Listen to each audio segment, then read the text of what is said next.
they have to start to understand that. And I think this is why nation-state adoption is important. Because if they understand that, then they have to effectively deregulate money. And they have to just treat money as something that can freely flow. And I don't know if that will happen first in Europe or other places, but it's more likely that it will happen in other places because the incentives in Europe still are to protect the old system, which doesn't really function anymore. But they're still going to protect it until they can no longer, until it doesn't work anymore. But that could be very soon because it's all coming apart as we sit here. And Bitcoin, of course, is gaining more and more dominance. So I'm hoping the European Central Bank releases more FUD because their last piece sent us up on a nice bull run. But we have to engage them. I don't think if we just sit back, they'll figure it out on their own. It's going to be us talking to them and trying to make things better.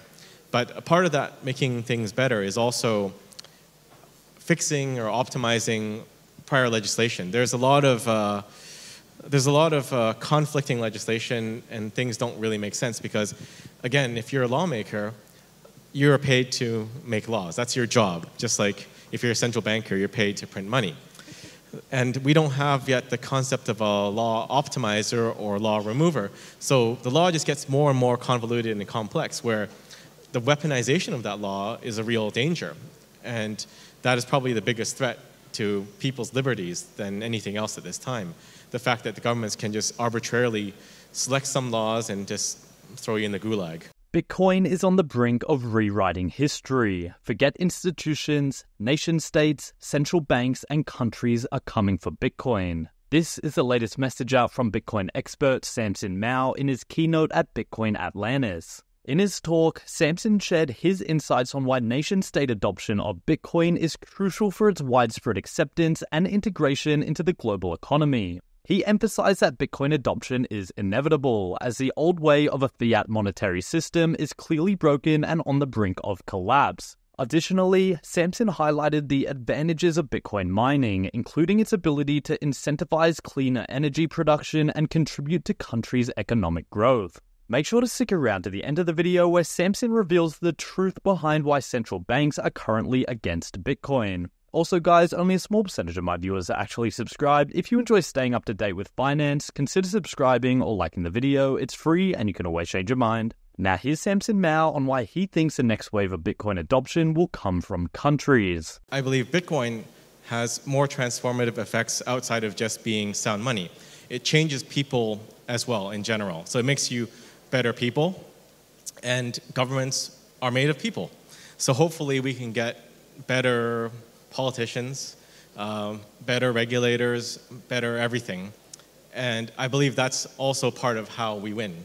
So we're working, engaging, and trying to orange pill the governments and the politicians and the presidents, etc. I think we're slowly going to get there, and it's going to be a challenging path because governments are not quickly moving agile entities. They're very slow, but I believe that some people do see the benefit of Bitcoin, and we just have to keep pressing on those points and trying to make them see the light, see the orange light. It's difficult to go in there and say Bitcoin is sound money, 21 million, immutable, permissionless, all that stuff, because that will fall on deaf ears.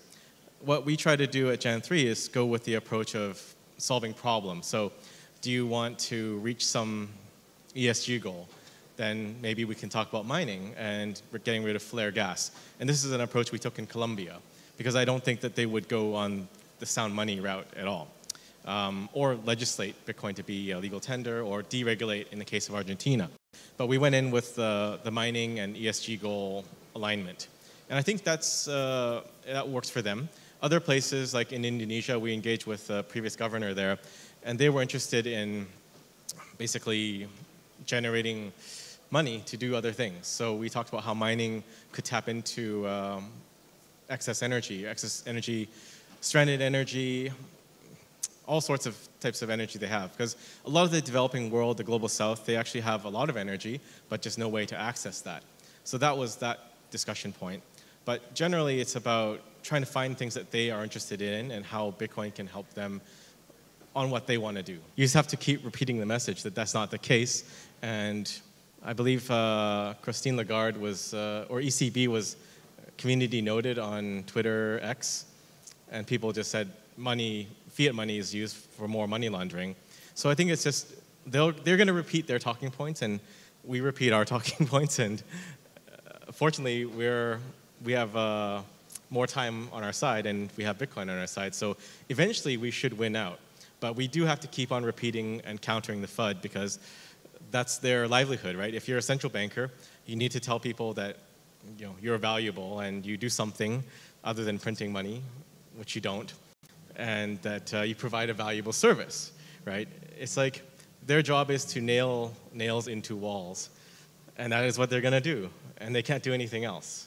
So they're going to tell you that nailing nails into the wall is very important and stabilizes the economy. But at the end of the day, people know, people understand, and I think there is a very strong grassroots movement of Bitcoin adoption in Europe, and it's kind of not as strong elsewhere in the world. But in Europe, the people, the plebs, the ordinary Bitcoiners, they know what's wrong with the economy. They know what's wrong with the money. So they're going to run the nodes. They're going to stack sats, and eventually they will affect change. And the ways that we affect change are to find ways to engage. So in Germany, we're working with Bitcoin im Bundestag.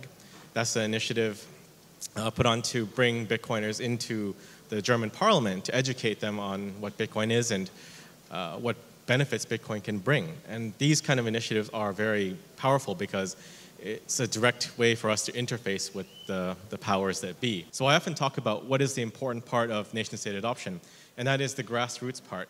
The top-level part, engaging with governments, is the way that we can make things better.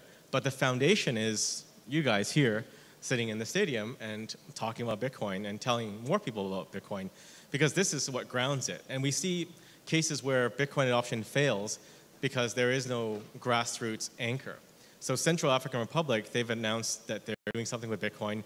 They did their own token, and then they flip-flopped and abolished the thing and put it back in. And I believe that's largely because there was no grassroots initiative there, nothing grounding it. It's just the government trying to make some money. But this is what keeps the government honest. It's the people. You have to hold them accountable. So without this, there can be no Bitcoin adoption.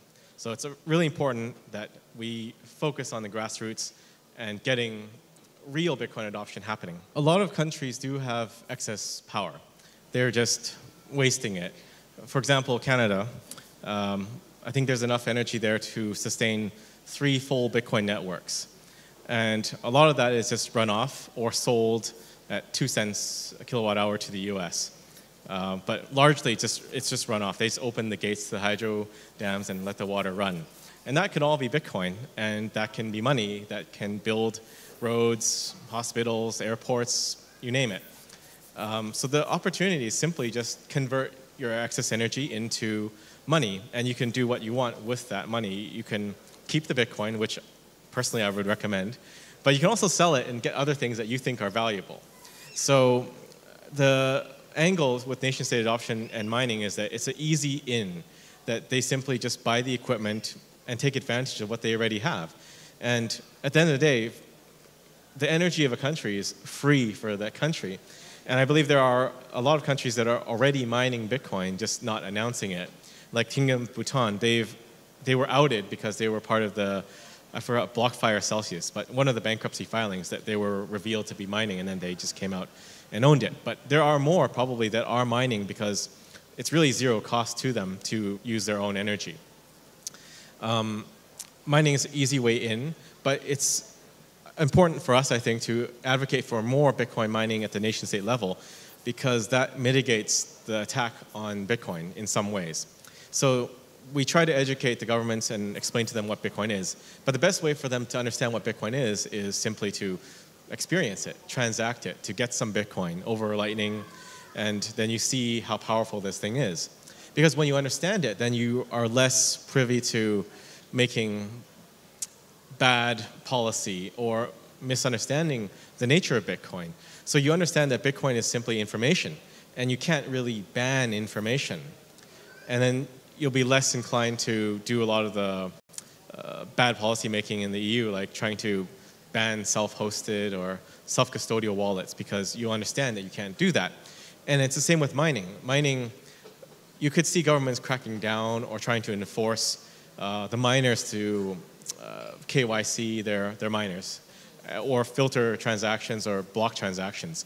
But if they're actually mining, then they should understand through that process that they can try to do things like attack the network through mining, but it probably won't have any effect.